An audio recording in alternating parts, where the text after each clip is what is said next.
और आइए बढ़ते हैं आगे, आपको बताते हैं मुख्यमंत्री योगी आदित्यनाथ के निर्देश पर प्रदेश भर में एलपीजी की कालाबाजारी पर देखिए लगातार छापेमारी पड़ रही है।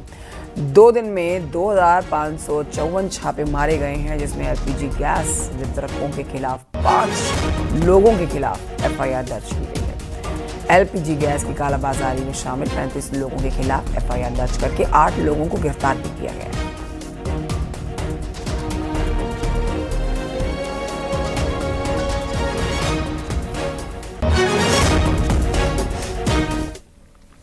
तो जौनपुर से खबर है, जहां पर एलपीजी सिलेंडर की कालाबाजारी को रोकने के लिए प्रशासन का एक्शन जारी है।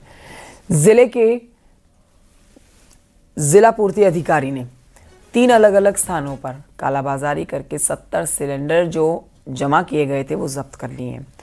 जौनपुर की मलहनी से खुटहन जाने वाली धन्नोपुर बाजार में 3 स्थानों पर प्रशासन ने कार्रवाई की है।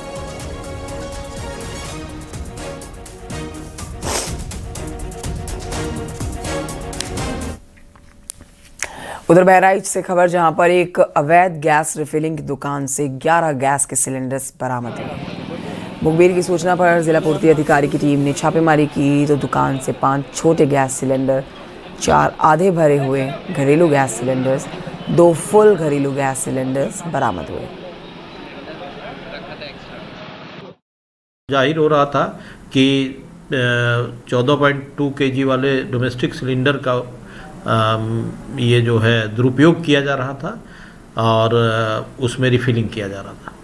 तो क्या कार्रवाई की जा रही है? ये प्रथम दृष्टया ईसी एक्ट के अंतर्गत इस पे मुकदमा पंजीकृत किया जाएगा। इसके लिए जिलाधिकारी महोदय को आख्या और अनुमति हेतु आख्या प्रेषित की जा रही है। और आगे बढ़ते हैं आगे, आपको बताते हैं बुलंदशहर के खुर्जा देहात क्षेत्र में अवैध गैस रिफिलिंग के लिए बड़े खेल का पर्दाफाश हो चुका है। बड़ा भांडाफोड़ किया पुलिस ने, जहां पर ये देखिए कमर्शियल सिलेंडर्स हैं, ये इनकी रिफिलिंग की जा रही थी। शिकायत मिलने पर यह कार्रवाई की गई। छापेमारी के दौरान टीम ने मौके से अलग अलग कंपनियों के करीब 1000 गैस सिलेंडर्स बरामद किए हैं। इसके अलावा गैस ट्रांसफर करने वाले इस्तेमाल भी जो उपकरण होते हैं वो भी जब्त किए गए हैं। 32 रिफिलर यंत्र भी बरामद हुए हैं। तीनों कंपनी के सिलेंडर हम लोगों को यहाँ पर मिले, जबकि इनको भारत गैस कंपनी की जब ये एजेंसी है तो यहाँ पर नियमानुसार सिर्फ भारत का ही रहना चाहिए था। इसी के दृष्टिगत चूंकि रिफिलिंग अवैध रूप से अगर रिफिलिंग की जा रही है, वो इसी एक्ट के अंतर्गत अपराध में आता है, तो हम लोग इसको आगे कार्रवाई करेंगे। गोदाम पे क्या कार्रवाई की जाएगी? अब विधिक कार्रवाई की जाएगी, परमिशन लेके इसमें विधिक कार्रवाई होगी। उधर चित्रकूट में गैस सिलेंडरों की कालाबाजारी के खिलाफ प्रशासन ने बड़ी कार्रवाई की। जिलाधिकारी के निर्देश पर प्रशासन और पुलिस की संयुक्त टीम ने कई जगहों पर छापेमारी की। कार्रवाई के दौरान अलग अलग दुकानों से 40 खाली गैस सिलेंडर्स बरामद किए गए। छापेमारी की भनक लगते ही कई दुकानदार मौके से फरार भी हुए हैं। पुलिस उनकी तलाश में जुटी है।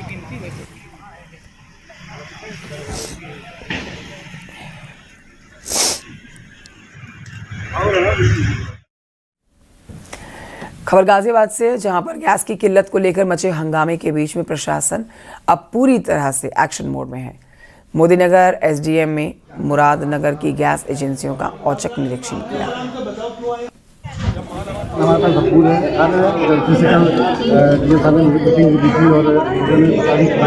किसी ने भी ये नहीं बताया कि हमारे पास कोई माल है। कुछ तकनीकी समस्या है, तो हम लोगों को भी चाहे उनको यही बताने के लिए कि आप पहले बार अफवाहों पर मत ध्यान दीजिए और आप एकदम यकीन रहिए कि हमारे पास पर्याप्त सामान है और इस पर शासन प्रशासन लगातार निगरानी करते हुए आपके बीच हम लोग इसीलिए आ रहे हैं कि आप संयम रखिए, सहमित रहिए और जैसे ही तकनीकी समस्या दूर होगी वैसे ही आपको फिर होम डिलीवरी शुरू हो जाएगी।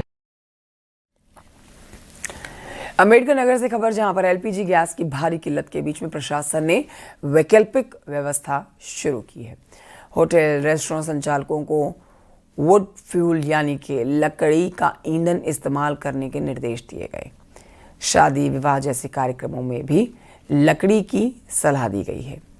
प्रशासन आरा मशीनों में से 5 से 6 रुपए प्रति किलो की दर से वुड फ्यूल उपलब्ध कराएगा। साथ ही घरेलू उपभोक्ताओं के लिए कैरोसिन की व्यवस्था भी की जा रही है।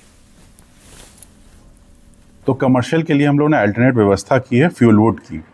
तो फ्यूल वुड के लिए हम लोगों ने 80 आरा मशीन और इसके साथ जो अड्डे हैं आपके 34 अड्डे को चिन्हित किया है, जहाँ पे लगभग 2500 क्विंटल फ्यूल वुड अवेलेबल है। तो जैसे कि शादी विवाह का कार्यक्रम है या आपका तेरही का कार्यक्रम है या और भी जो अन्य कमर्शियल कार्यक्रम हैं, उनके लिए अवेलेबिलिटी में समस्या नहीं आएगी। अगर किसी को समस्या आती है तो वो संबंधित अपने SDM से संपर्क करके वो फ्यूल वुड प्राप्त कर सकता है।